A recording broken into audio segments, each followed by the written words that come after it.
Are these lights too blinding at all? Are you okay? No, great. I try not to look directly in them. Yeah. I just set up these lights back here. They're supposed to light things up, and I've accidentally looked directly into them 3 times. And whatever color it is, you lose that color for like 15 seconds. Really? Like the room so looks spark red. Yeah. The room looks just. Sensory overload on the brain. It must be. I don't know. I guess I'll like do an intro for you. So yeah. Derek Drescher, you're a freaking awesome comic. I did a little research and I saw on Conbody on your bio, it says that you've done 4 ultra marathons and 3 marathons. Right. And I feel like that's saying you did 4 murders and 3 parking violations. Like why even mention the marathons at that point? But that's awesome. The ultras, yeah. Yeah. It was 4 marathons, 3 ultras. Okay. I did New York twice. No, I did New York 3 times. 3 times I did New York. I did New York City Marathon 3 times. I did one in Oregon, and then I did the New York City Ultra twice, and I did the JFK 50 miler. Okay, and were those traumas for you? Trauma? Yeah, were those trauma on your toenails and your nipples? How many do you have left? They're all grown back now, but I've lost toenails before from running. I mean, and that I was running. I don't run like that anymore. Like if I ever run again. Or train for a race, it'll be like a half marathon. That'll be the race I train for because my knee is shot. I got into running late, like right when I got clean off of drugs. Yeah. How long ago was that? I've been clean since August 28, 2014, so 8 years. Oh, yeah, wow. 8 years. Oh. And then I got right into the running about a year into me being clean. So I ran my first marathon, and then 2 weeks later I ran my first ultra, just like a true addict. Yeah, it was ridiculous. And that first ultra is probably my most traumatizing race ever because I didn't stop to walk once. I ran the whole, it was a 60K, so it was 37.2 miles. What? Yeah, I tried to walk part of the last loop. It's like a 5-mile part of the Central Park, and then and you do like the 4-mile loops. I think like. That's wild because the guy that ran the original marathon, the guy that ran from Marathon to Athens, like he's known for at the end of it dying, and that was like 2/3 of it. Yeah. Like that's why they run the marathon to honor him running all the way there and dying. But you ran like I don't know. I mean, I would imagine 75% further. He didn't have proper fueling stations and whatnot. You know what I mean, dude? The 50-mile race in the JFK 50 miler, which was in Maryland, like it starts in this town called Boonton, right? It's like 2 miles uphill like this at first. Yeah. I mean, straight like that. Yeah. And then you get into the Appalachian Trail, and then at the fueling stations they had like Coca-Cola, Dr. Pepper, fucking real healthy stuff, ramen soup. And in my head, I'm like, what the fuck is going on? And then once you're like 30 miles in, 40 miles in, you're like, oh. Yeah. You know what I mean? Like, I really wanted that stuff. Yeah. You need those carbohydrates. Yeah, and the fucking ramen. Yeah. What's his, the guy that was swimming all the time? Michael Phelps? Michael Phelps. Yeah. He used to eat like 30,000 calories a day because he was in the water and you burn more in the cold water and stuff. It's crazy. His cholesterol must be through the fucking roof, right? Yeah, absolutely. So like, you know, you got off of being addicted to drugs, but like the addictions for other things, do you feel like that still pops up? Like, was the running an addiction? Do you feel like getting the laughter on stage in a way is an addiction? Absolutely. Like feeling those hormones pop up? So running, they talk about the runner's high, even though it sounds so corny, but there was something about it. Like, because I wasn't like super fast or anything like that, and there was nothing really eye-popping about like my marathon times or anything like that. I mean, I ran a couple sub-4s in New York, which a lot of people... New York isn't an easy race, it's a tough race, the New York City Marathon. So the fact that I got 2 sub-4s there, and then I ran that ultra in a little over 6 hours. I wanted it to be in under 6 hours, but I had to go to the bathroom really bad. Yeah. I was in the fucking porta-john for about 10 minutes. I ate like a pound of pasta the night before. But yeah, I get like this... You get like that runner's high, like the first 5 miles, I'm like, why am I out here? I don't want to be out here. And then, you know, the rust breaks off and you're like, oh, you know, can I go a little bit more? You know, so yeah, and then getting laughs, it's the same shit. The release is the same. chemicals in your brain as heroin would, I guess. I almost feel like sometimes bombing even, like I just enjoy walking off being so angry that like feeling is so like refreshing and resetting because you're like, oh, next time I go up, I'm just gonna destroy them. Yeah. But yeah, that feeling on stage is so good. I quit. I used to do theater. I quit to start a business for like 10 years, and I finally went back. I was like, how did I go this long without having that release? But the sales is even kind of a little addiction too. Like you want to keep making those sales. It feels so good. Absolutely, you're looking at your numbers. They're going up. Yeah, it's a great feeling. Yeah, analytics. It's like making money. Same shit. Yeah, exactly. So what was the first thing you got addicted to? I mean, I had a problem with drinking when I was young. I started drinking young. How? My teens. Okay. Probably 11, 12 years old. You know, I had a couple alcoholics in my family. Good people, but you know. Absolutely. Alcohol. You know, I was never a big fan of weed. What was the first thing you drank? The first thing it was beer. It was okay. Beer. Were you stealing it from the fridge? Your parents were like, "Go have a taste." Yeah, it was just kind of like my parents have a taste. Have a taste. My sister and I stole Manischewitz during Passover. That was our first drunk. What a fucking horrible thing to get drunk on. It was horrible, yeah. The hangover. We didn't drink after that for a long time, but she was like 8, I was 11. Oh, Jesus. Yeah. We were like, this is juice. So, one time, I was probably like 14, 15 years old, I remember. And I was like in and out of juvie at that point, too, for doing dumb shit. When was the first time you got into juvie? The first time I went into juvie was for stealing a car. Just hopped in a car. It was before you were 14? Before I was 14. All right. Yeah. That's impressive. I did a year. But the keys were in the ignition. It wasn't like I fucking jimmied it or anything. I mean, just driving a car any distance. I don't know how tall you were at the time, but looking over the... yeah. So, what was I saying? Damn, I lost it. What the hell? You were talking about the 14... You ran out of juvie.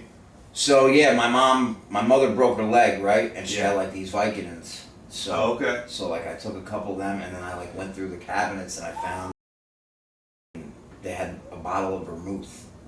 And I drank the vermouth, and I just remember my father, when he got home, being like, "You drank a bottle of vermouth?" And he was just like, "What the is wrong with you?" He's like, "Do you know what that's for?" And I was like, "No, I had no idea." Yeah. Martinis and shit like that. Yeah. It was gross. I mean, not definitely as strong as Manischewitz, but just a nasty thing to drink by itself. But you're a kid, you don't know what the f you're doing. Yeah, absolutely. Absolutely. You're just like, I'm going to try to do what the adults are doing, and then it messes up. I got smashed, though, off those pills in the vermouth. I'm sure. Yeah. I'm sure. So, you said you'd been in juvie even before that. How long, like, were you in juvie the first time? So, a year. So, I basically did a year 3 separate times between 13 and 18, and then I went to... So half of between 13 and 18, like half of the years, half those 6 years you were in juvie. Yeah. Okay. All different kinds of institutions, and then I went to jail for a little bit when I turned 18. Did they just move you from juvie into jail at that point? No. Or you left and then you left, did something else? Turned 18, fucking did, it was something, wasn't even that bad, it was like trespassing. And then I went to jail for a little bit for that. Were they just slapping your hand because you had already been in juvie 3 times, and they're like, we're not... Yeah, well, they had arrested me numerous times by then. Yeah. You know what I mean? So, I didn't go for long. It was only a couple weeks, but I got in trouble again. I got arrested, and they were like, I was like, they were like, it wasn't like I was going to get serious time, but they were going to send me to jail again, and I was like, hey, I'm thinking about joining the Army. Okay. So this is like 1999. Okay. And I joined the Army. I was in for 11 months before I was politely asked to leave. Did you get the honorable discharge or the... I do now. I have an honorable. I did not have one at first. Okay. I had to get upgraded. They gave it to you later? That's cool. So, I guess, like, what happened when you were in juvie that at the time was just traumatic, that you were just like, I'm never going to get over this, and now you look back at it and you're like, oh, wow, that's pretty ridiculous. So, when I took the car, so my grandmother passed away, right? Okay. Your mom's mom? My mom's mom. And my mother's mother, and like she watched me a lot when I was young. Like both my parents worked multiple jobs. Yeah. Like they're very hardworking people. Neither of them, went to college. They just worked. You know what I mean? And I get left with my grandma. And my mom did actually, she did like the books for my grandfather's business. So she would be there a lot too, but I spent a lot of time with my grandmother. She got sick, passed away. And I guess I just wasn't born with like this like coping skills or with the skills, the emotional intelligence to like express myself. So I just started acting out. So I took that car.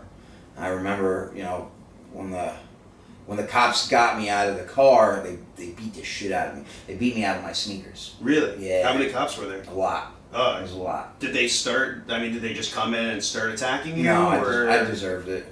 I don't know. I can't imagine a little kid could deserve it. Like if you pulled a knife on them, maybe, but you know, maybe them like punching you once and throwing you on the ground. I would say the car was the knife. Because they blocked me into like a dead end, right? Okay. And then they're like all around the car, like, "Come on, kid, get out of the car!" And and I would just gun it. I would gun the car, and then and they had it was blocked off. They had like two cars like this at the top of the road. Then I like hit the brakes before. So it was like police flying over the hood and up over the roof of the car. So, I can see them beating you up now. All right. So they Slim Jim the car open. Yeah. Cops used to carry those. Fucking everything's electronic now. Fucking they Slim Jim the car open, get me out, fuck me up good. I mean, I remember I just being in my socks when they walked me to the squad car, and then they held me there, waited for my mother to get there, and she fucking gave me a good whooping too. And then right there. So they keep me in the precinct for the night, bring me to court the next day. And such a different time. Yeah. Such a different time. Like I can see the cops beating you up now, but when mom shows up, she's not gonna hit you in front of anyone. And like the neighborhood's out there, like on the corner, watching everything. You know what I mean? Like laughing at me. And oh man, now they'd all just be recording you with their phone, yelling out "World Star." Yes. It wasn't like no phones like that back then. It's crazy. We're going back. Let's see. I'm 41 now, so this is almost 30 years ago. Yeah. How long did it take you to look back at that and be like, "Oh my God, that's just a funny story now"? Oh, I mean, I haven't taken that one serious in a while. But it gets so I'm in the precinct. They take me to court. Okay. And my father comes to court. Yeah. And I'm like fucking. And then he beats you up too. No. But I'm like covered, like I look disheveled. There's like blood on me and shit like that. And I remember saying to my father, I'm like, "Yo, Pop," I'm like, "wherever they send me, will you bring me clothes?" And my father was just like, "Oh, son, you're not gonna need clothes where you're going." He's like, like a jumpsuit for you or something like that. And I was just like, Jesus, like holy shit. And like that started to hit me then. And I remember when the cop took me from court to the facility I was going to. Like there's this lady who greeted us at the door when they brought me in, and she was like, "Oh, uncuff him." Yeah. And everything. So I'm like, "Oh, this lady's like gonna be good to me." And we're like walking down the hall, and she just looks at me and she's like, "Do you know how to take care of yourself?" And I was like, taken aback by that question because I'm 13, and I was like, "I'm 13, and she goes, "Oh, the boys here know how to take very good care of themselves." So she's like, "You'll figure it out." And I figured out what she meant by that. It's just like gladiator school. You're just fighting every day. Really? And juvie, it's horrible. It's super. I feel like no kid should have to go through that. But yeah, some of us were really bad. Well, I mean, I think that's the problem as a person who's never had any major problem with the law. Like looking in is it's supposed to be there to like make it so people don't end up going back, but everything I hear about it, any TV show where people are like, "Oh yeah, that's what it's like." What are we like doing to make sure people don't go back? Like, so the worst part about that place was, and I went there more than once. I was there for 2 years. Was the same location? Same location. The staff.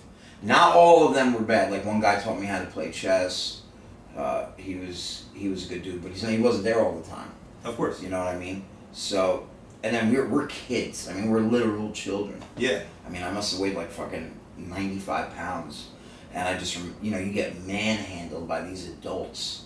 You know what I mean? And you know, those people aren't the law per se. They're the law in there. Yeah. But like, you know,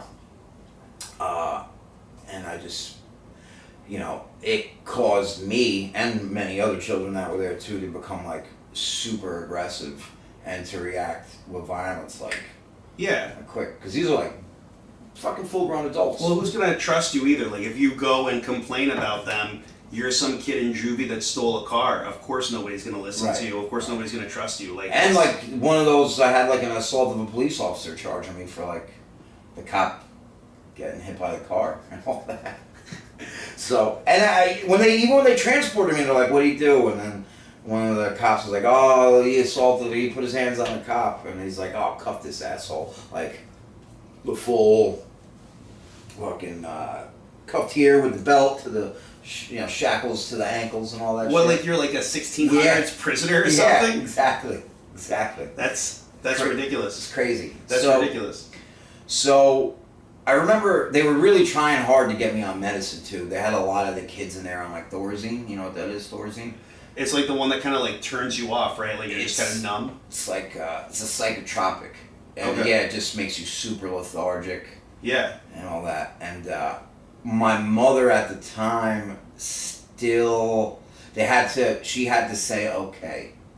And whenever I would talk to her, I'd be like, "Mom, do not let them put me on this medication." Yeah, you know? But they're probably in her ear telling her, like, if he doesn't go on this, he's acting crazy, he's acting wild. So what happened? She doesn't know anything, right? So I'm in there with the doctor one day, and he calls her in front of me.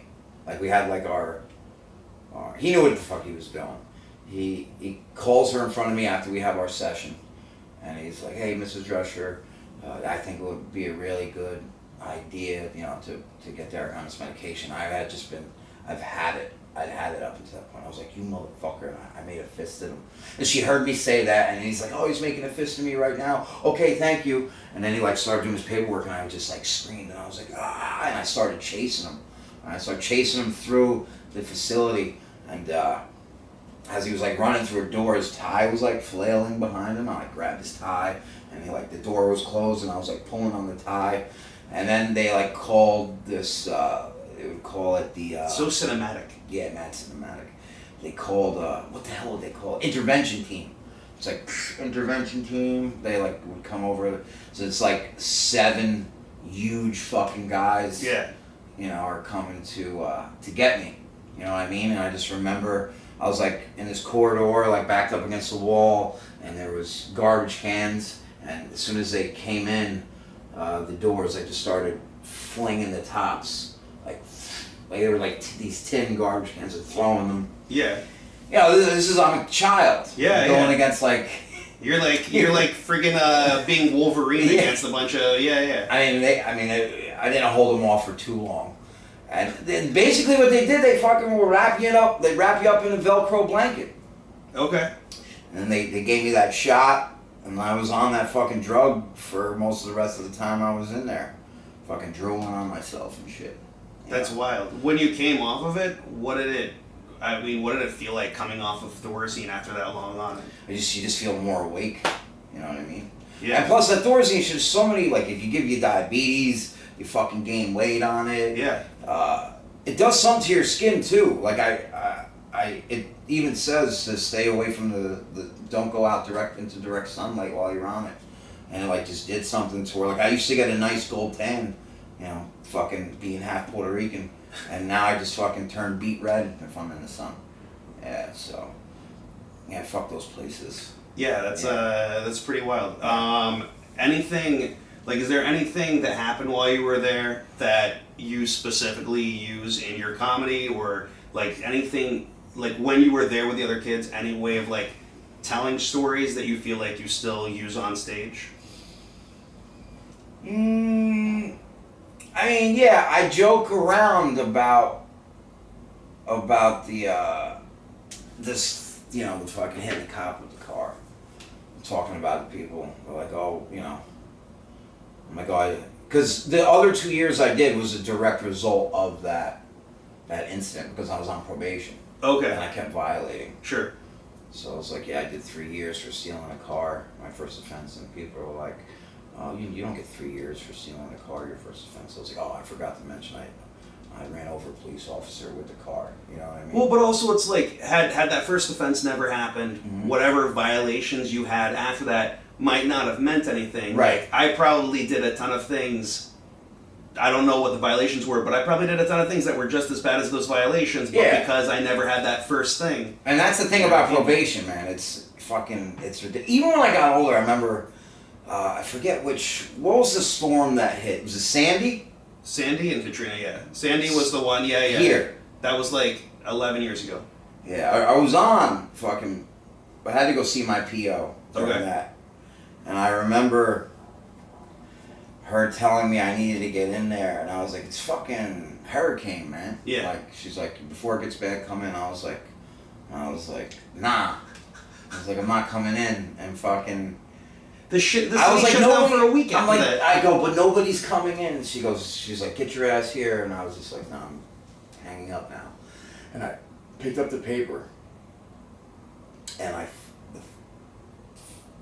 2 pages in, it was a bunch of parolees and people on probation line up outside to see their officers. I was like, you gotta be fucking kidding. Like, it was in the paper. I was like, holy shit. So I got violated for that. But that happened my whole life until I decided to, 33 was when I decided to turn my life around. Was there any like specific event that you were just like, oh, I gotta do this, or was it just too many things over time? Around Christmas 2013, I overdosed bad. What happened? So that was fentanyl was a lot of people think it's just happening now, like fentanyl and the heroin, fentanyl and the cocaine, but there was a batch of fentanyl going around back then too, and I overdosed off of that. And they told me when the doctor came in after they got me stable, and he was like, when my brother brought me in, he's the one who got me in there. Yeah. He was like, when your brother brought you in here, you were dead. You were dead. And he's like, a lot of people when they get brought back from an overdose, they become violent, they're agitated, because now they're going through withdrawal, and they're mad that they're sick. Sure. But I didn't get like that. And he's like, you seem like a good dude, we're going to try to get you some help. We're going to get you in a treatment center tonight. And I was like, yeah, no, I'm not going. I was like, I'm gonna leave. And he was like, all right. But then the nurse came, and she was like, honey, I just want to let you know you're the only person we saved this week. So, yeah, heavy stuff. And that, I did not, I don't know if ferocity is a word, like ferocious. I did not use. I think ferocity is a word, yeah, definitely. I did not use with the same ferocity after that. Okay. Yeah. How much longer after that did you use? Until August. From December but it wasn't the same. So like you had a baby's worth of drugs from that time after that occurring. Yeah. What made you finally stop during that time period? Because I was really trying hard to get clean. Like I would try to wean myself off, which is impossible. Right. Like I'm sure it's been done before. I tip my hat to whoever fucking did that. Yeah. Because it was like, I'd be like, all right, I'm gonna get this much dope, and I'm gonna do this much this day, this much, like I'm gonna spread this bundle of dope out and wean myself off of heroin, but I just couldn't do it. And then I detox, I fucking relapse. I was trying really hard, and then I got locked up again for a couple months, and they were like, we're gonna send you to a halfway house, and they put me in this halfway house. That was like right around, like there's just so much drugs there. You know what I mean? Yeah.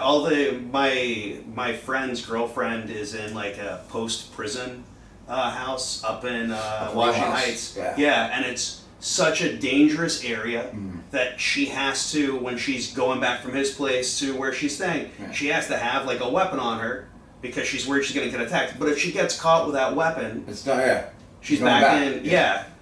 And we'll send her back in for a 90-day violation. Yeah. And that just fucks everything up. Yeah. You know what I mean? Especially if she has a job now and all that stuff. Yeah, you know yeah. what I mean? She's doing great. She got into sales. She was actually a drug dealer beforehand. She got into sales for a political campaign for the environment, and she just made a sale and made $60,000 in one day the other day. Yeah, she's taking those skills she had and putting them. Yeah, they're transferable skills. They're absolutely transferable skills. Even the gym I work at, which only hires ex-cons, the owner Koss, like he was like making a couple $1 million a year when he was 19 selling drugs. Yeah. So like he has the gift of gab. He was able to get people to invest in the gym and get people to come, work out there. So there's definitely transferable skills, but just teaching people that they have those transferable skills. Like people don't even understand that. Like not even people that go into prison. I feel like people that have like these like $15 an hour jobs and they feel like they're stuck doing fast food forever. Yeah. Like they just don't get taught. Nobody tells them, oh, hey, you know how to do this, this, and this. Come make Excel spreadsheets. I don't know. So anyways, you're at the halfway house. Mm-hmm. What neighborhood was it in? This is in the city of Newburgh, upstate. Okay. Which is a pretty rough place. And I just I relapsed hard. Like my roommates were like scared to death. They had to like put fucking ice on my balls and shit like that to get me to wake up. They thought I was dead. And I remember this counselor I had at the Center for Recovery. She was like, "You're gonna die." And I was like, "Yeah, I know." And she was like, "I know a place you could go that has a high success rate. Like you have a good chance of staying clean. It's long term though. It's not like an old 28-day program or anything like that." And she sent me. It was so wild too because I was like, I was supposed. You know what Suboxone is? It's for when you're trying to get off heroin. Right? Yeah, methadone and Suboxone. Methadone was like the original one, and then Suboxone is a newer one. They even have this other shot now. I think it's called Vivitrol. I might be. He shoots you with it, and it like takes the cravings away and blocks your opiate receptor. I think they use it for alcohol also, but I was around the Suboxone time. But I was like taking my Suboxone to get dope. But even then, like I said, I wasn't like running around like ripping and running to get high. It was just like very low, like, oh, I just need to not be sick. Once I would get high, it would like throw me right back into that fucking cycle. Yeah, of course. And she's like, let me send you to this place. I'll put you on the Suboxone program, eventually wean you off of Suboxone, and then go from there. So I show up there, a cab takes me there, a Medicaid cab in Queens. I get there and they're like, "Where's your Suboxone?" And I was like, "Oh, I sold it." And they were just like transferable skills. Yeah. They're like laughing at me. I'm like, "What? I'm supposed to be honest, aren't I?" And they're like, "Yeah, but we're supposed to put you in a Suboxone program and you have no Suboxone. Like you just filled your script for it." So they drug test me and he comes out laughing again, the guy. And I was like, "What the fuck is so funny?" And he's like, "You're supposed to have Suboxone on you so we could put you in the Suboxone program." He's like, "And then we drug test you and you have no Suboxone in your system." He's like, "You are positive for morphine. Like you have opiates in your system." And he's like, "We can't put you in the Suboxone program like this. Now we have to detox you. Now there is no Suboxone program. You're gonna go. Oh God. You're gonna go straight." Had you ever made a full detox at this point, or you just started and then? Not full like this. Not like how he was about to explain. Was it like in the movies? It was bad. Yeah. It was bad. So they're like, "We're sending you to St. John's Behavioral Health in Yonkers." Okay. Right, so this fucking Dominican guy in this van comes and picks me and a couple other people up. And we almost die like 4 times on the way to Yonkers. This guy's fucking nuts, right? Van had like no side view mirrors on it. He's just a maniac, right? And make sure I didn't turn this off. And we get to St. John's. It's like me and 2 other people. And the guy is like, "We have no beds." I have no beds. So I'm like, now I'm in fucking Yonkers. I'm like, what the fuck? And he's like, it's the worst place to be overall. Yonkers. Like, I didn't know shit about Yonkers either. It's really like DMX is from there. You know what I mean? Yeah. And Bronxville's nice. Fucking, he's like, go to the sharing community, which is like this shelter. He's like, go there, you'll stay there for the night, and then you fucking come back tomorrow. There'll be beds. He said, get here early. They'll get here at 7. So I go to the sharing community, and they're like, yeah, we're not taking people right now. Go get something to eat at the Y. And like at this point now, I'm starting to get sick, like dope sick. Like I can't eat. Yeah. Fucking. When had been the last time you had taken morphine before that? We're going on over a day now. Okay. It's like so like I'm sick. Yeah. You know what I mean? Like within 24 hours, and I go back to the sharing community, and they're like, yeah, no beds here, but they're like, here, take this ticket, right? They give me this ticket. It's like a Staples ticket, and they're like, go to Chicken Island and wait for the red van, and then give the red van this person driving the red van this ticket, and they'll take you someplace in the city where you could stay. And I'm like explaining my situation to them, and they're like, oh, and then you could go to the sharing community in the morning and blah blah blah. I'm like, what the fuck?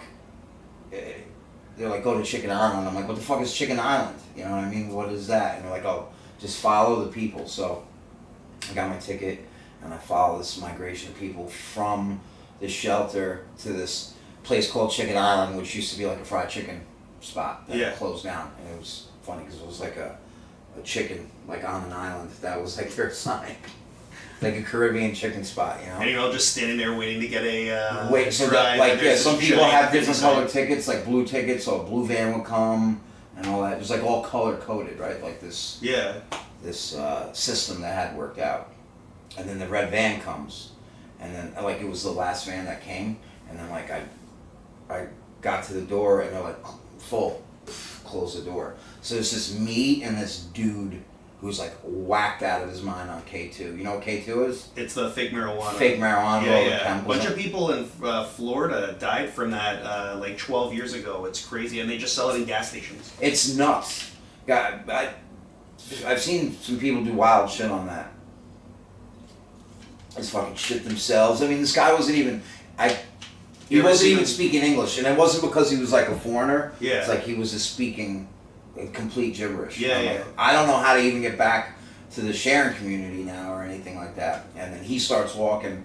I'm just like, I'll fucking follow this guy. Like, you know, I'm like 10 feet back from him, and then fucking the sky just opened up and started pouring, and I was like, how fucking... What an awful day. I'm like, how much worse can this be? You know? What's the detox like at this point? Like, what are you experiencing? I'm suffering. When you say you're suffering... Dry heaving, eyes tearing, getting shakes, like I'm about to shit myself. Yeah. Right? How are you mentally? Like, are you able to think clearly at all at this point? Defeated. Okay. Defeated mentally, yes, definitely. Yeah. Thinking clearly. Like, I know... This could go one way or the other, but at this point I'm like, this shit is coming to an end. You know what I mean? I'm either gonna get clean, or I'm gonna fucking die with a needle in my arm, type of deal. Well, like I said, totally beaten. What are you thinking about? 'Cause I just remember back, like, what are you feeling like right then when you have those two? Like those are your two options. Like that's the fork in the road. How do you feel? It was. No, I can't even say I was calm. I just knew. Like you were accepting? Yeah, I was very accepting of what was about to happen. I knew I really wanted to... I made one attempt to possibly get high, and I'm so happy that I wasn't enabled by this. What was the attempt? The woman I was with for 10 years. She's a nurse in Valhalla, which is, in Westchester. I don't know how far it was from Yonkers, but I was going to try to make my way out there. I called her. I'm like, hey, listen, I can't get into the detox. Let me stay in your car in the parking lot, and then I'll go to the detox. And she was like, absolutely not. I'm not giving you the keys to my vehicle. So smart. Yeah. Well, I mean, especially like... Because I probably would have stole her car. But also, like, you'd been together for 10 years, so it's not even, like, intelligence, it's emotional intelligence to be able to tell yourself, I can't do this thing for this person that even if you guys weren't in love at the time, just that you cared about them must have been so tough. Have you talked to her about it since then? Not about that specific moment, but I don't talk to her anymore, but I did talk to her for a couple years after I got. I mean, I wouldn't talk to her either. She didn't let you in the car, but still. No, I mean, that must have been. That's what it comes down to. Damn, like fuck her, man. No, I mean, that must have been really hard on her to be like, no. Yeah. So I get back to the sharing community. This guy, this fucking K2 troll, leads me back to the sharing community, and I walk in, and I'm like, I couldn't get on the van, and I remember the lady there was like, all right, she's like, I'll let you sleep on the floor, and like I told her everything that was going on with me. I'm like, listen, I'm fucking kicking. I just need to play state so I can get to the St. John's Behavioral Health in the morning. So she like got me a Metro card. She's like, this is your Metro card for the morning. Stay right there. And like I didn't sleep. You're doing like sheet karate, you know what I mean? Fucking arms are twitching. Sleep for like 10 minutes, wake up. And took me like 3 visuals to figure out what sheet karate meant. That's amazing. Is that like a normal phrase that people use, or you? A couple people have used it. Yeah, because you're like leg kicks, your arms. Yeah, absolutely. But then you're covered by your sheets. And I'm like fucking dry heaving, and I gotta like run to the bathroom. Fucking just pissing out of my ass, you know. Sorry to be so descriptive, but then fucking 7 o'clock comes. I get up, fucking get on the bus, go to St. John's. They get me right in. It's amazing. Do you ever feel like crap, but you got to go on stage? Yeah. All of a sudden, for like the 10 minutes before and the 15 minutes after, you don't notice any physical ailment at all. Yeah. There is a similarity to that. Because even like last night, like I had a couple spots and I was so tired. Yeah. I'm like, this fuck. And like the last show I was on, I was like, I fucking hope this gets canceled. I want to go home. But the show happened, and I think I got on stage at like fucking 12:30. Yeah. And you know, my energy changed when I got on stage. Yeah. I was there. I was fucking, you know, present. You know, engaging with the crowd. And it's like had a good time. You're dying on a bed, and all of a sudden 7 a.m. comes around, and you know that you've got these 2 options, and if you don't show up at this thing, you're going to end up back with a needle in your arm. Right. So you just go and do it. Yeah. And they got me right in. Yeah. And they're like, they had a methadone plan, but it was like a 5-day thing, like 20 milligrams the first day, 15, 10, and then 5. Okay. Done. Yeah. That's what it was. So I remember they put me on that, and then they got me on my psych meds. So I was fucking pretty loopy. Sure. And I stayed there for about a week and a half. I think I was there for about 10 days. But I remember my last day of the methadone, I walked up to the the nurse's station and the window, and she's like, "What's your dose?" This is a Jamaican lady, and I was like 20. And then she like looked at the paperwork real quick, and she was like, "You get 5 milligrams." She's like, "The devil is a liar. You need to change your life." She like goes into this whole spiel, and that she's had me dying. I'll never forget that. And that was my last 5 of methadone. And then they observed me for a couple more days, because once you get on like the Seroquel and the methadone, you're just like, fuck, you know what I mean? Yeah. So I'm off the methadone. I'm on my psych meds. They fucking had me on some other stuff too to keep my heart rate down and all that shit, because getting off of dope is a wild thing. And they sent me back to where I went originally. Okay. In Newburgh? No, in Queens. Okay. And I'm there. I'm like, please put me in the Suboxone program, please. And they're like, no. You're like, you're off now. You're off. You're going into regular long-term treatment. First it was going to be like Suboxone program, then wean me off. And it would have taken a lot longer to wean me off Suboxone if I had been taking it regularly. It was like actually meant to be that I was still doing heroin, you know what I mean? Yeah. And so you actually got finished with everything faster than had you gone through the that worked out. Yeah, that worked out well. So I go to this treatment facility in Manhattan, and it was just, this is a fucking Therapeutic Community, TC. They don't really run places like this anymore. Lots changed the last 8 years. Okay. I just remember that, like, when you speak to the group, you address everybody as family, you know, and we have assignments here. You're gonna group all day. If you don't like it, we'll send your ass to jail. So I had like an open case too at that time, and the fact that I was getting into this treatment facility was big for me. Yeah. Like, they could see that I remember I go down there, like, introduce yourself. I'm like, good evening, family. My name is Derek, and they're like, tell everybody why you're here. I'm like, I'm very happy to be here and get my life back together. And somebody from the back just goes, shut up. And I was like, what the fuck? And they're like, nobody wants you, man. Yeah, nobody wants you. Your family don't want you. Jail don't even want you.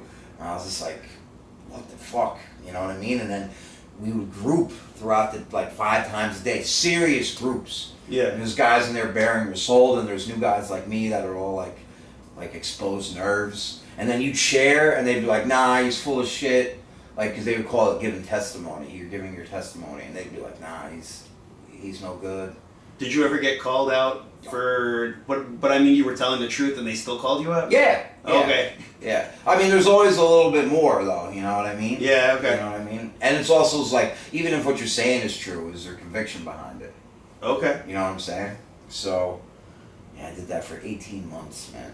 And it was wild. It was wild. They used to have this thing. So there would be every Sunday. You know how most people go to church on Sundays or spend the day relaxing? Yeah. We would do this thing called confrontation group.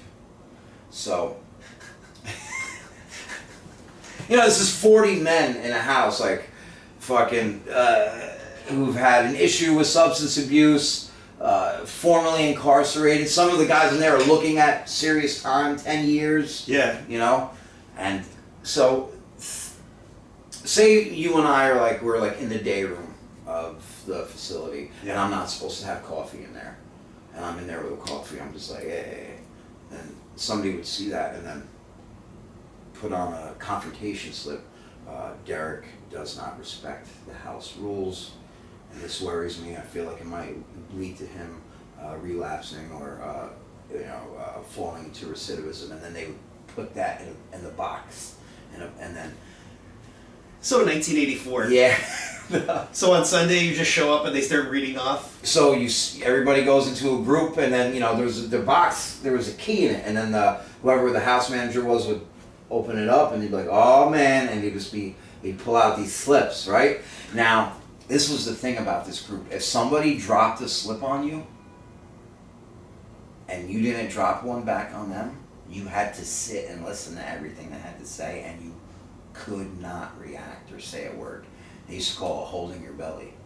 And if you did not do that, if you reacted, you were they'd take passes away from you, fucking maybe not let you go out for any cigarettes, whatever the case. Would people mess with each other with those? Would they purposely put in stuff that just wasn't true just to mess with somebody else? Well, another thing too that was good about it is, say you just didn't like somebody or you two were beefing, it was actually a very structured way to maybe for you to possibly work some stuff out, because then you can start to see you're just what really is your problem with this person? Yeah. Or are you the problem? Yeah, people would drop slips on each other all the time, or someone would hear and be like, "Yo, I heard Steve dropped a slip on you, man." I'm like, "Oh yeah," so then I would drop a slip on you. It was like a fucking soap opera. That's how we would spend our Sundays. That's funny, so we'd eat dinner, and then we would do that for fucking 2 to 3 hours. Yeah, but we were talking about your childhood, and you were like, I was born without knowing how to do this stuff, and it took till your 30s, and then you get stuck in a room with a bunch of ex-drug addicts, and you get forced to learn this stuff. And we would say some hurtful shit to each other. What was the worst thing you got told? Someone was just like, you need to think about why you can't see your daughter. You need to think about that. You need to think about why your family don't want to talk to you. And I was like, God damn, that shit was just real. And I remember one time I told the guy, I was like, you're gonna die in prison. I told him. I said, you're gonna die. I was like, you're gonna smoke crack. We would say horrible things to each other. And this is a pull yourself up by your bootstrap kind of thing. Yeah. It's not for everybody. Yeah, absolutely not. You know what I mean? But it worked for me. But I'll tell you this. That facility, what that place did, because it was, I kind of loved it at one point. Like because the first few months I was there, I didn't sleep because you had post-acute withdrawal syndrome. You know what I mean? So it's like I couldn't really rest properly. But they were like, if you don't like it, leave. Like, we'll have the fucking cops come pick you up and bring you to Rikers. It's fine. You know what I mean? Go. Yeah. And it's just like shit. And I saw guys do that. And I was like, yo, fuck that, man. Fuck that. Like, I'm gonna try to get clean. Like, it'd been so long since I had like a couple solid months of like clean time where I was like actually involved in like some kind of program and grouping and shit like that. And it just sometimes they would take stuff away from you for no reason. Yeah. Like, oh, you got to pass this weekend? Not anymore. How you gonna act? You know what I mean? No, I guess that's important because like you're gonna get out of here eventually, and people are gonna act like life on life's terms. Yeah. You know what I mean? Yeah. Nothing's How fair. bad do you want it? Do you really care about being clean, or do you want to fucking go to war with the man? Yeah. Like, is that what you want to do? Yeah. Because the man's gonna come to war with you no matter what. Yeah. Yeah. Absolutely. And that shit just prepared me for life. And also, like, my life had been pretty rough leading up just because from all the facilities and all that shit, and, you know, fucking jails and fucking and shelters and all that stuff. So it's like, I don't want to live like this anymore. Yeah. Like, I don't want to be this institution guy. I see what happens to people who live like that when they get older. They become fucking fried. They're like just out there. And that scared me. And 18 months of dealing with that. Of course, you have to group less. And then it's more about your one-on-one stuff with your therapist and your psychiatrist and all that. Yeah. And then you start going to like different kind of groups outside of the facility, like different 12-step programs. And you get a job, you know what I mean? What was your first job after that? My first job after that, I was washing dishes in a diner. Okay. A Stargate diner, I believe it was on 83rd and Lex or 86th and Lex. It's not there anymore. And then I started delivering food for them. Okay. And then I became a short order cook. So like now I'm getting like little promotions and shit like that. Yeah. Fucking being a short order cook in a diner sucked though, man. Being a short order cook anywhere sucks. It's crazy. Do you ever read Kitchen Confidential by Bourdain? No. Oh man, it's so good. It's so good. If you have time to read that, it's not a long book, but he just talks about like the experience of like moving up through the restaurant. Yeah. And just having worked in restaurants as a server, like I'm like, oh my god, this is exactly what it was. Dude, I just remember the waitresses crying, and she's talking about the vermouth earlier. I remember by the time I was cooking, I went to make chicken marsala, and I grabbed the marsala wine, and it was fucking empty. I'm like, what the fuck? And the waitress is like, I drank it. And I was like, oh, you drank marsala? I was like, gee, how fucking... I was like, you need help.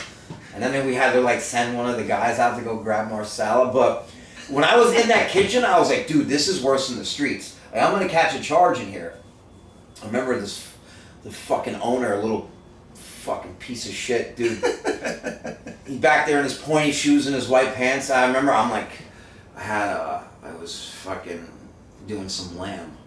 Right? Okay. And I remember he's just back there running his mouth, not even at me directly. Yeah. I was like, I'm gonna grab him and throw him in there. I'm gonna fucking throw him in the fucking oven. This fucking little shit. I stopped working there. And then I got like, once I got my discharge upgraded from the military, I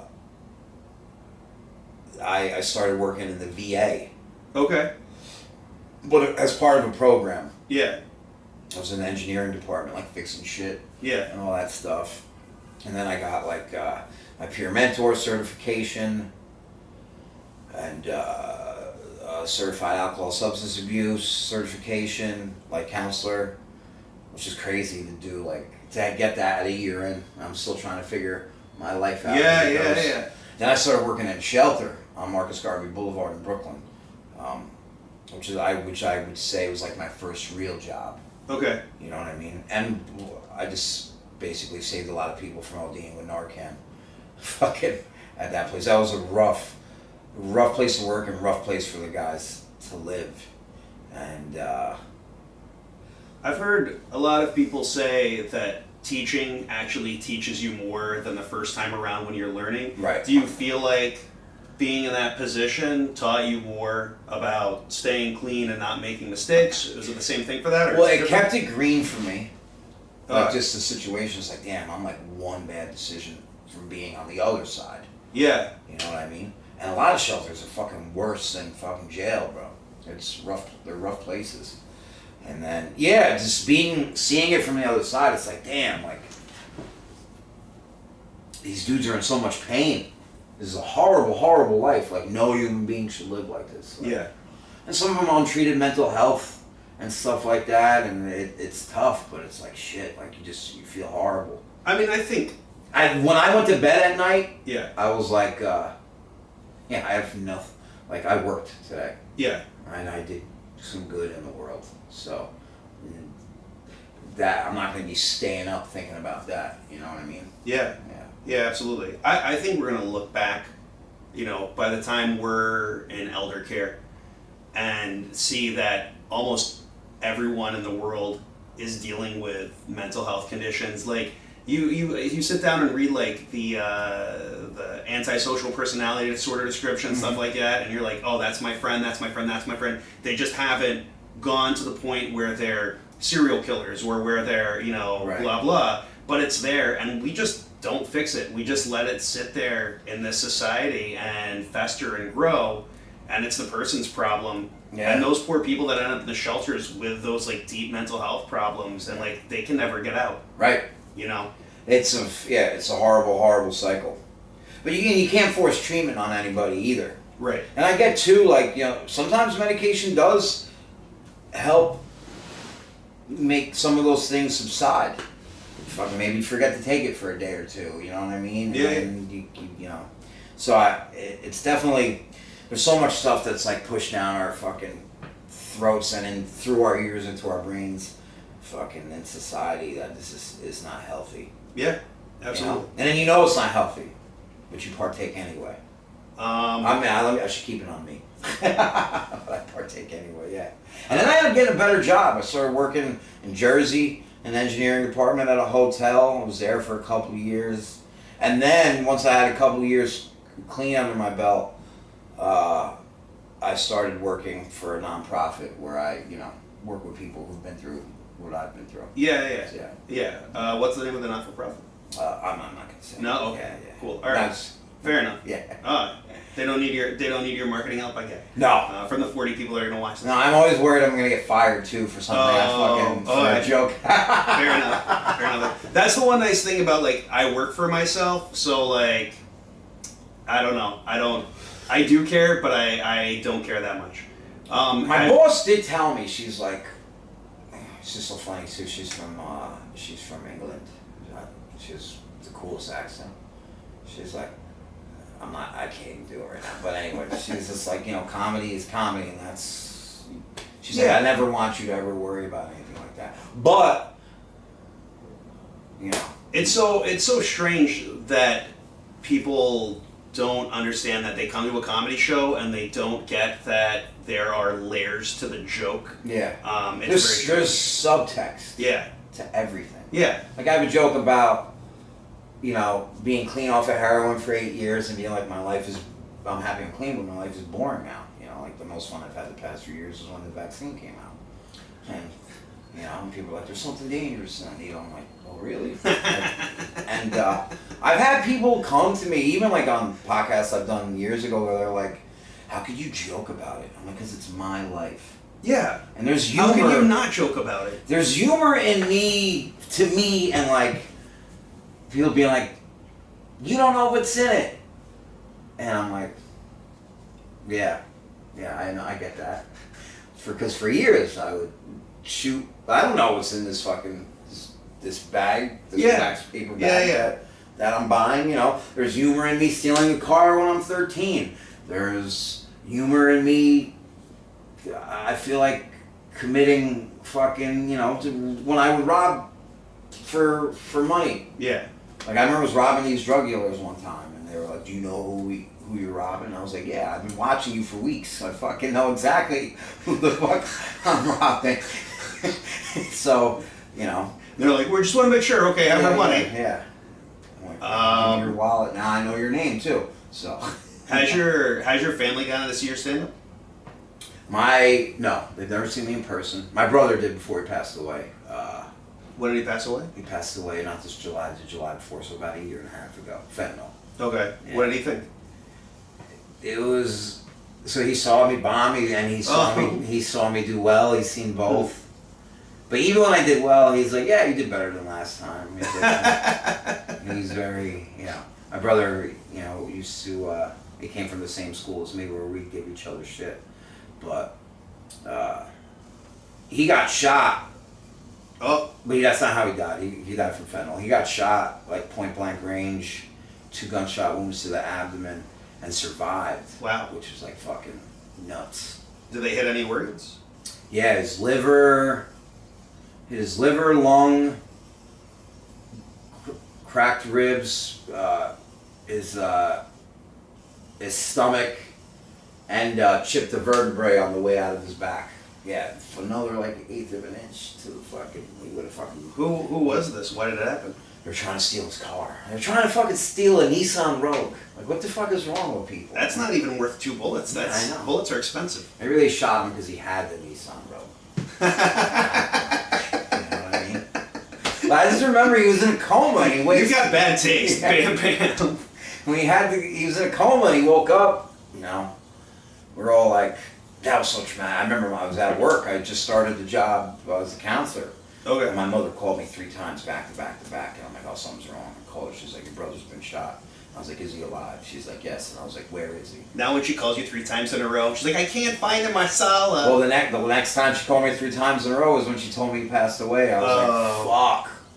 So he wakes up from the coma, right? And I'm like, brother, what happened? And he's like, they tried to rob me, brother. And I was like, what did they try to take? And he looked at me and goes, the Rogue. And I was like, the Rogue?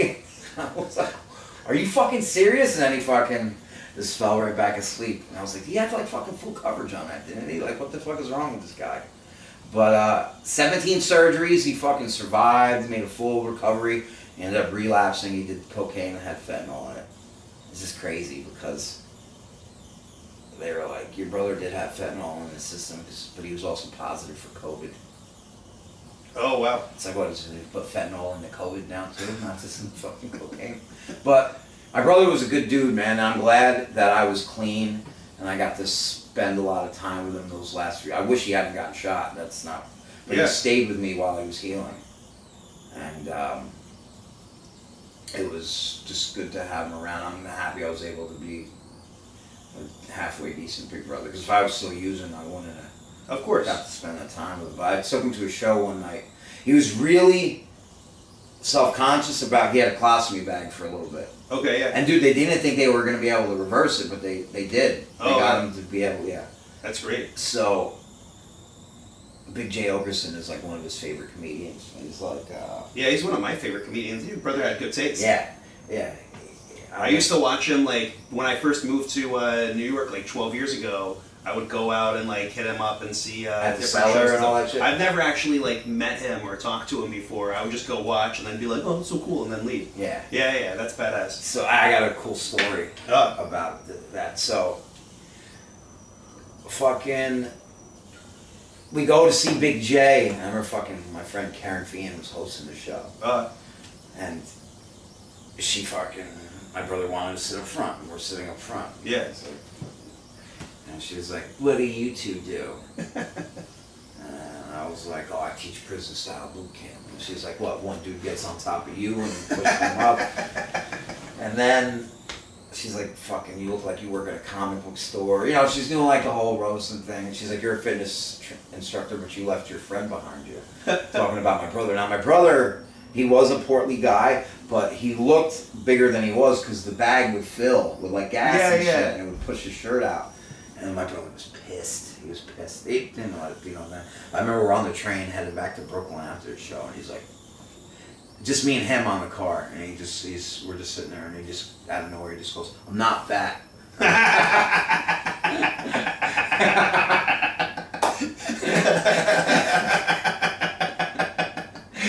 And I'm like, I know. I'm like, bro, don't let that get to you, man. I was like, it's comedy. And it was so funny because even that night, Tim Dillon was on there. It was such a good show. Karen, Tim Dillon, fucking...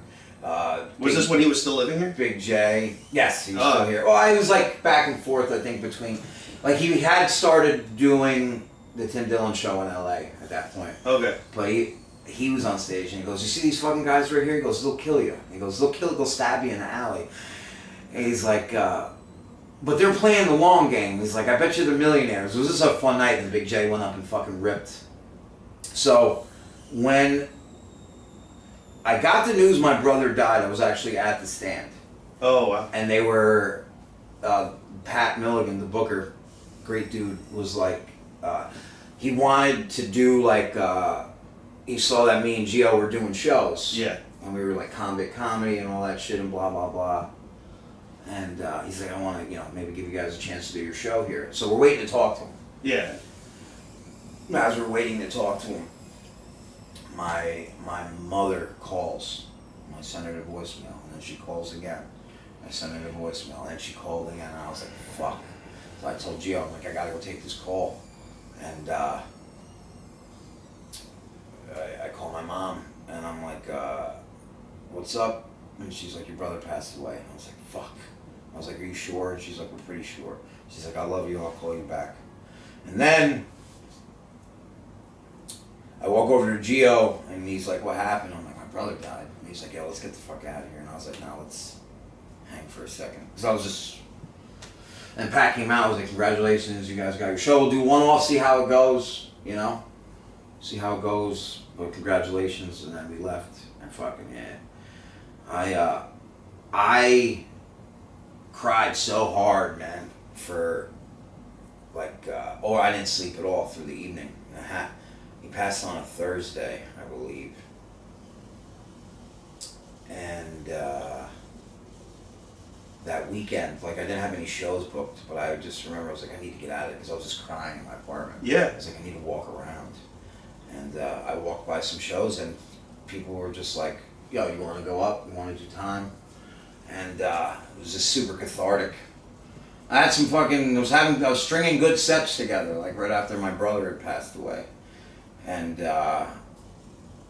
well, it's like, was it like what we were talking about earlier, where you get up on stage and all of a sudden that goes away for a few minutes, and then when you get back off stage it comes back, or? Yeah. Yeah. Yeah. Yeah, no, that definitely, like, getting off, it's like, but it helped.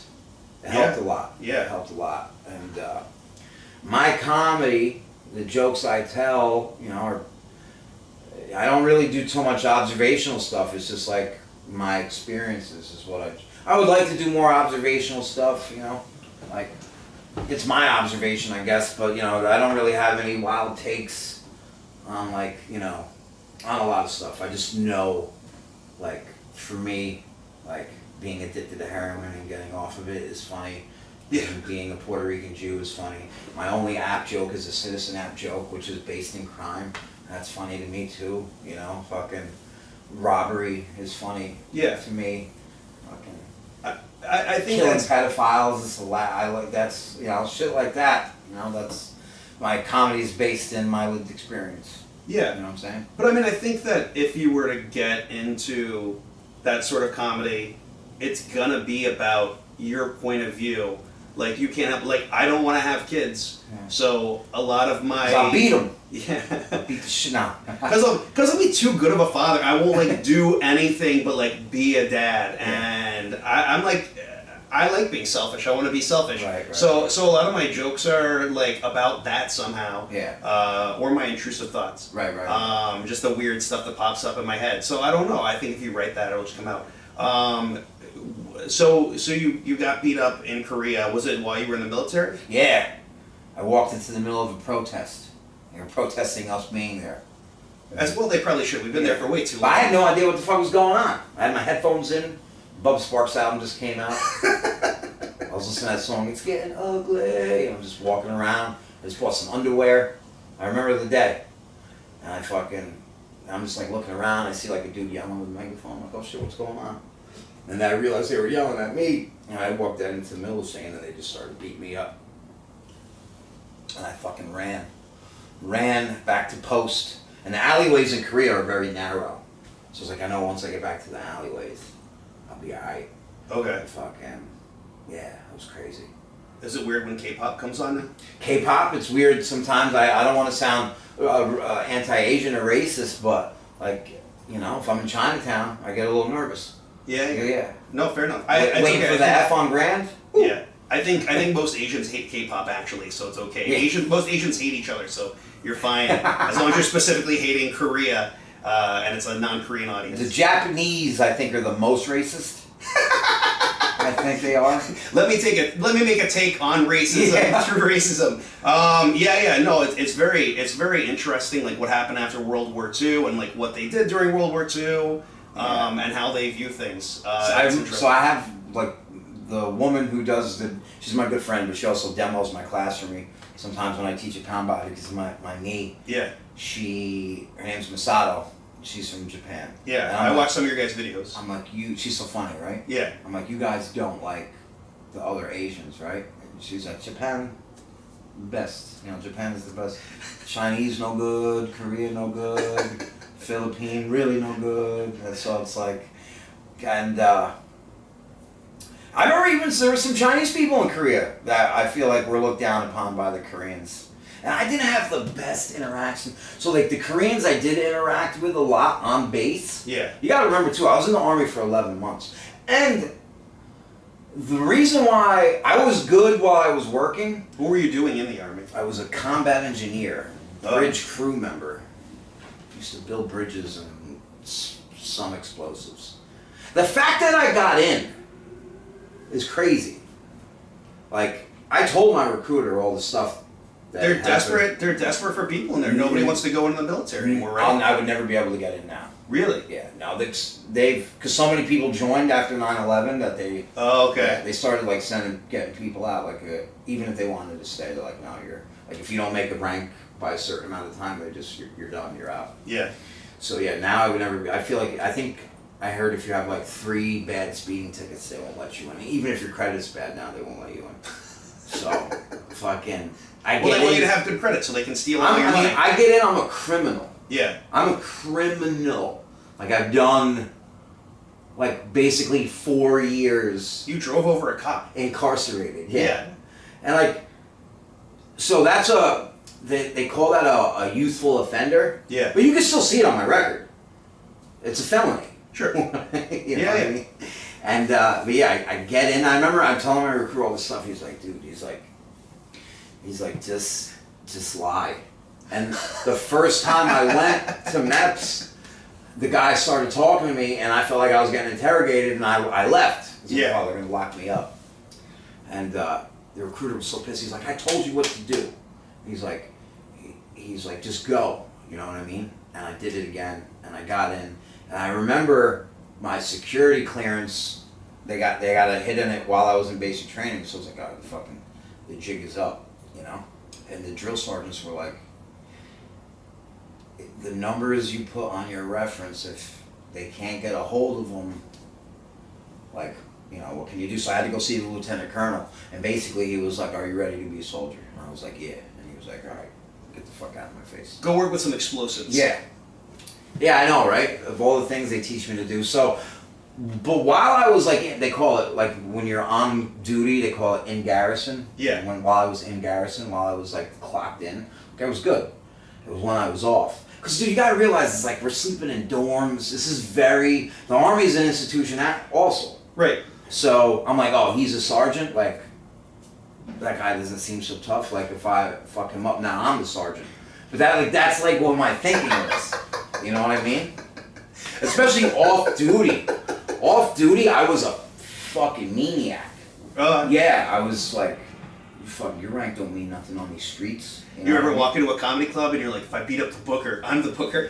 Well, Joe List was talking to me about that one day. He's like, you ever just sitting there? He's like, this is for you specifically. You're just sitting there and you're just like I could fucking beat the shit out of everybody here. I'm like, I'm not going to say I have or haven't, but it's not the best way to think, though. You know? Sure, of course not. Because Joe was talking to me about, he's like, you know, he trains BJJ. Right. And his trainer is a comedian also.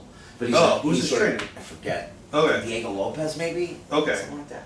He's like... Because he's got that funny story where he was training with Luis. Yeah, Luis. And Luis just walks up and punches him. Yeah.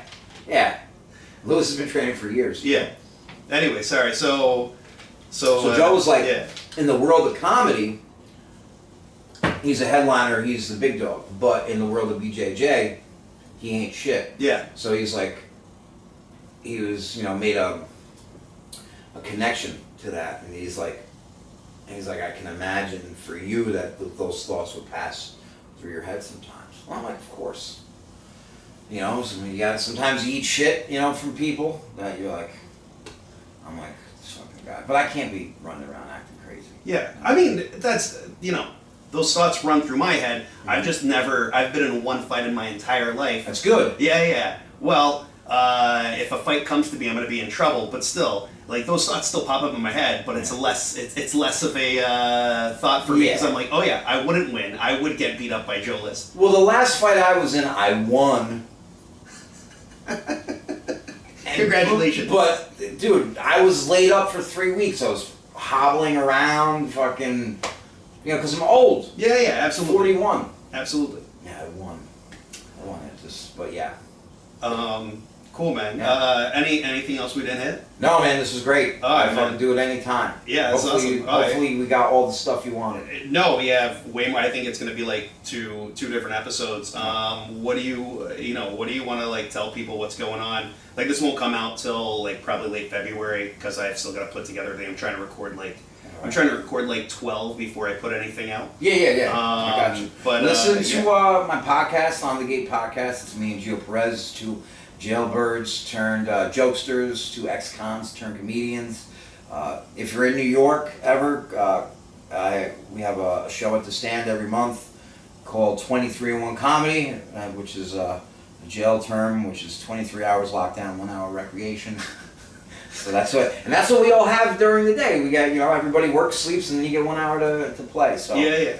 Come see that show, and that's about it. Where can they find you online? Just at J Drescher on Instagram.